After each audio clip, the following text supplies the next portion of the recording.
तिळगुळ घ्या आणि गोड बोला. मकर संक्रांतीच्या तुम्हा सर्वांना हार्दिक शुभेच्छा. मकर संक्रांती हा सण आपल्यासाठी काही नवीन नाही. हा सण वर्षाच्या सुरुवातीलाच म्हणजे जानेवारी महिन्यात येतो आणि मराठी महिन्यानुसार 10व्या महिन्यात म्हणजे पौष महिन्यात येतो. संक्रांती याचा अर्थ हस्तांतरणे.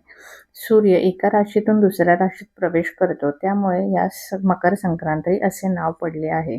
असे म्हणतात की रथसप्तमीपासून सूर्यदेवाच्या रथाला घोडे लागतात आणि सूर्यदेव हे त्यानंतर तापायला लागतात. म्हणून मग हळूहळू थंडी कमी होते आणि सूर्याची उष्णता वाढते. वातावरणात बदल घडतो, दिवस मोठा होतो आणि रात्र लहान होते. हा सण शेती संबंधित आहे, त्यामुळे शेतात आलेले धान्य घेऊन महिला संक्रांती दिवशी सुगड पूजा करतात. सुगड पूजेमध्ये हरभरा, बोरे, ऊस, ज्वारी, आंबे, तीळ असं बरंच काही असतं. तसेच घरामध्ये पुरणपोळ्याही केल्या जातात आणि घरची पूजा झाल्यानंतर हेच वाण घेऊन महिला पांडुरंगाच्या रुक्मिणीला अर्पण करण्यासाठी मंदिरामध्ये जातात. रुक्मिणीची पूजा झाल्यानंतर सुवासिनी महिला याच वाणाची एकमेकींना देवाणघेवाण करतात. तसेच एकमेकींना तिळगुळ देतात.